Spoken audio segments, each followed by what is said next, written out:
Welcome, adventure seekers, to the Bravely Default 2 game. Bravely Default 2 is a very odd game. Okay. It feels, so negatives first, right? It feels like low budget. It's published by Square Enix, and Bravely Default and Bravely Second are much beloved 3DS games. Yeah. And those games were, for 3DS games, they were like, as 3DS games go, like fairly high budget looking, you know, like they were, as in these were like tentpole games for the 3DS when they came out. Yeah. This is not a tentpole game in any way. It feels like it was given to, well, it's a different developer. So it is actually a different developer. It's made by Clay Tech Works, I think they're called. It's also their first game. Oh, really? And that's kind of brave when it's kind of an established franchise. It's in the name. And you can kind of tell that they are. So they spent a lot of time trying to copy the essence of the first game. Yeah. And there's not anything particularly new that you can cling on to that can make it seem like a warranted sequel. Yeah. So it's kind of, it's the sequel to Bravely Default. What sort of things have they added now? Like any new systems? Like no, like it's kind of the same. Like exactly the same, really. Yeah. With, I'm trying to think if there's any new things that they've added to the game. Yeah. Obviously, the graphics are debatable because although they are better than the 3DS, it's also they kind of took inspiration from those 3DS games, but they should have gone a little bit further with making them modernizing them. Yeah, they're very chibi. And I'm talking purely about the humans, right? Yeah, the human characters are very chibi and the animations are very stiff. And which is exactly the same as the 3DS game, like exactly the same. But they it should have feels really a bit taken weird. inspiration from similar genres on the Switch rather than just the original games. Exactly. It's like you can't say, it's not doing anything necessarily worse than the original. But it's like it is essentially a 3DS game on the Switch. I will say, the exception with the graphics, the monsters actually look really, really good. Okay, I think they're called Clay Tech Works, and I don't think that seems intentional because it looks like everything clay. has a kind of clay aesthetic to it, or like a sort of a stop motion sort of thing, maybe. No, nothing like that. I'd say like not necessarily clay, but maybe like a toy. Like everything kind of has like a kind of toy. Like everything is a bit shiny. And plasticky, I'd say. Which for the monsters actually look really cool like that. That's cool. Right. Fair. That's some bad stuff, but the good stuff. I was going to say I wasn't expecting so much bad stuff. No, well that's the bad stuff. The good stuff is that Bravely Default on the 3DS is an excellent game. Yeah. And this is just more the same, which means it still is actually a really good game. Yeah. It is actually really, really good. I think I focus so much on the bad stuff is because I'm always a bit surprised by the pricing of these types of games. Yes. Any Switch game. It's just like, this is a 3DS game, priced higher. It's a bit such a shame because I would buy so many more Switch games if they were more affordable. It's just it's just such a, and considering it's published by Square Enix as well, it's such a big difference between it. I don't know. It feels more.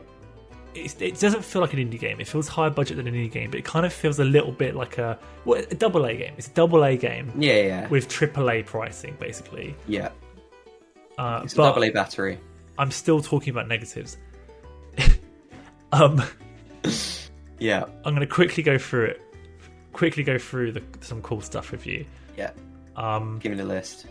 Job system. The job system is sick. You basically have. I think actually this is actually a new feature. I think I remember this is a new feature. So you have your main job, but now they've added sub jobs as well. So you can be a black mage, and you level up your character, and then you level up your job separately to your character, and when you level up a job, you get new abilities and stuff, and then you can have that then like demote it to your sub job, and so you can basically be a black mage with attack spells, but then also have an arsenal of healing spells in the background because you've got that as your sub job as well. Yeah. But there's like 35 different jobs that you unlock towards the end. Yeah. Which means there's like tens of thousands of different combinations of characters and jobs. That's very customizable. And there's some hilarious combos. Like it doesn't give a crap, which I love. It doesn't care if you can find. There's some absolutely game breaking combos that you can find in the game if you're willing to put the effort into finding them. Yeah. Which is kind of old school and refreshing. Yeah. Because you don't get that much anymore. Yeah, it's not just restrictive, it's just kind of fun. There's tons of bosses, so you unlock new jobs by killing bosses. Yeah. And the bosses, basically the jobs are, there's these little like stones called asterisks. And they're basically, they contain like the embodiment of a master of a particular job. Okay. So like in this stone is the master bard, and whoever holds it becomes a master bard. Okay. But when you defeat the bosses, you take their asterisk, and so this boss who was like the leader of the bards, and you do a whole bard based boss fight, you then take his job and you can be a bard. And then the NPC loses his the boss loses all of his like bard clothes, and he's just wearing like, he just becomes an NPC, which is brilliant. Wow. Yeah. That's a really cool system. I like that a lot. It's really cool. Well, and then do they stay in the game just walking around as an NPC? It depends on who they are. Some of them are bad people. Some of them cannot be left alive. No. And like the story's actually kind of interesting so far. It starts off super generic, but it's kind of gone a little bit more twisty turny. That's cool. And yeah, I was going to move on to another point, but trying to keep your thoughts coherent. Yeah, well, I'm telling you that the story is twisty turny, but it's also, there's a heavy amount of, oh, you are the warrior of light, you must collect the 4 crystals. That is literally the story. Yeah. Which is so hilarious, because that is like, it's like literally the story of every JRPG. Yeah. That's how they go. Battles. Yeah. This game is so hard. Oh, really? So I was playing on normal. Yeah. And it is actually super hard. But they give you tools. So I'll break it down. So normal encounters are quite often really deadly. That was so like you'll see like, oh, there's a goblin wandering around in the overworld. Yeah. And you go into a fight.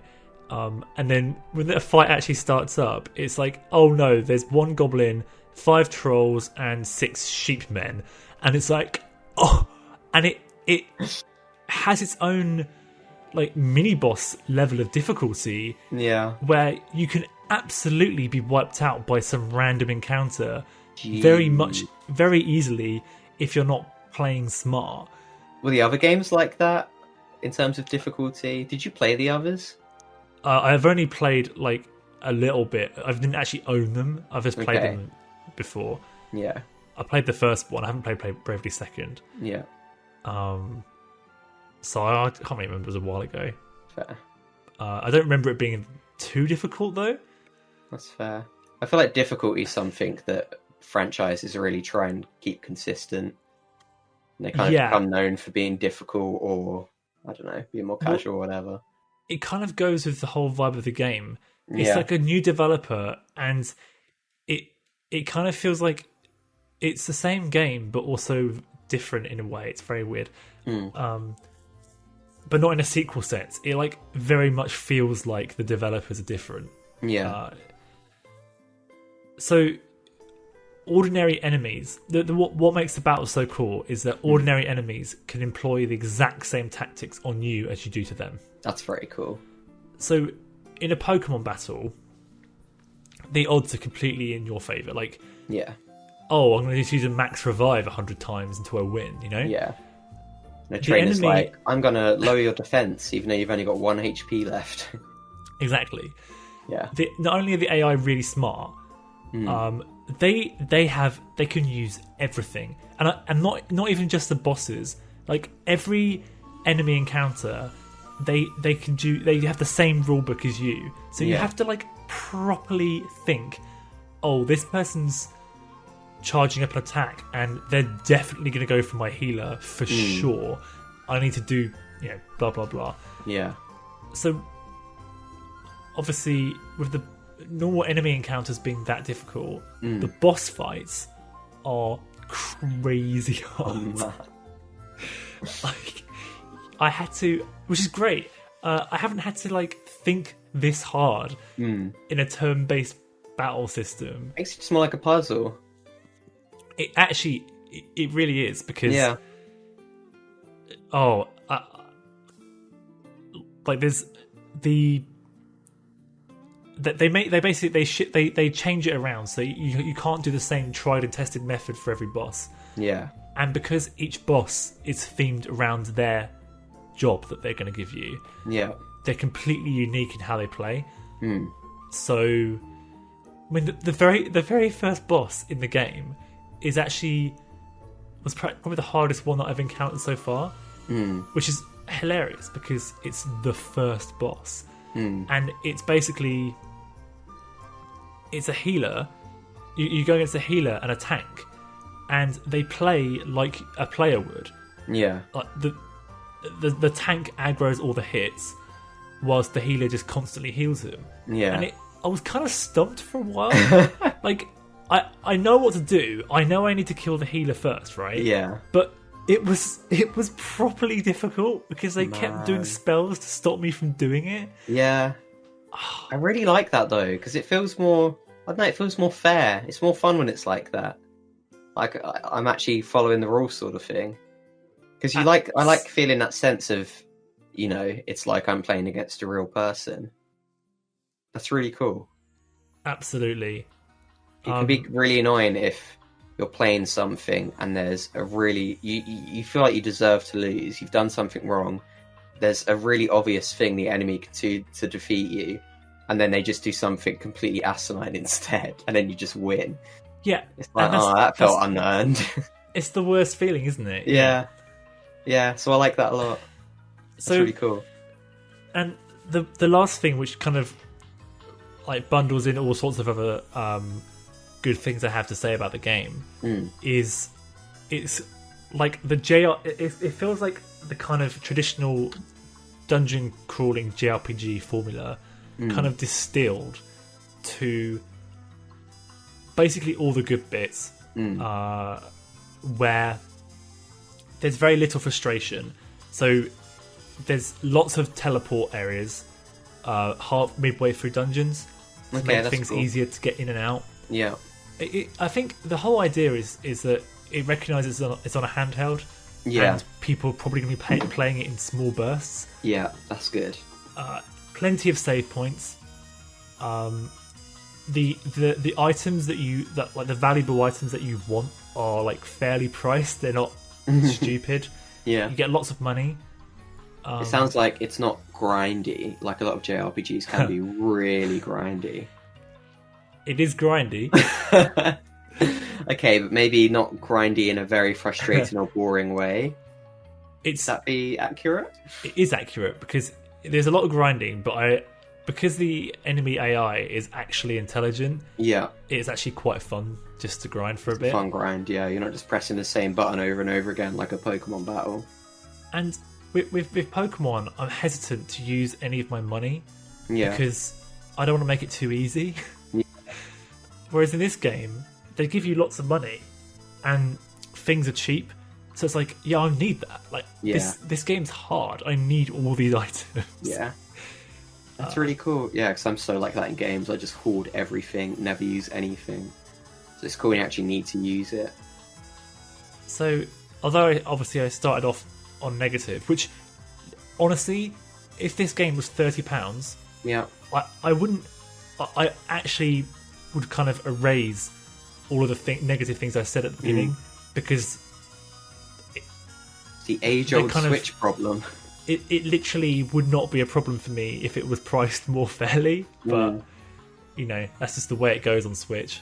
Yeah, it's nice to end on the positives anyway. And it sounds like a really good game. I mean, it sounds ideal for you. Yeah, I have to. In summary, if you're like desperate for that kind of game, which I was, it's like it scratched the itch, man. Yeah, I haven't actually played a game like that for a while, and I didn't even necessarily realise that I needed that being scratched. But yeah, I was itchy. I was itchy all over the place. This is getting incredibly sexual. I got my Switch, just kind of lathering myself up, had Bravely Default on. All those chibi eyes looking at you. The characters are actually adults and not like kids or teenagers. Yeah. There's a character who's this Scottish mage. Yeah. And he's like the characters are like the voice acting's very questionable. Like that's part of the charm I feel like in this genre. Oh yeah. Oh no. This is not a negative. Yeah. This is a Scottish guy, and he just only wants to drink all the time, and I just love it because it's like, all right, we get it. This guy drinks. It's like that's his thing. We've got to work that into every line of dialogue. It's actually like, yes, that was a good quest. Now let's get back to the tavern for a drink. Like, oh man, I didn't talk about Bravely Default's music. Is it great? Oh, the music's so good. like properly top tier good. It's so nice. That's really cool. I love it. Yeah, which is makes it even more funny when you have like these kind of weird, freaky looking chibi boss fights, and then it's like rolling around at the speed of sound. It's like, oh, this is cool, but oh man, this is epic. I don't care about how ugly you are. Like, okay, I'm gonna kill you.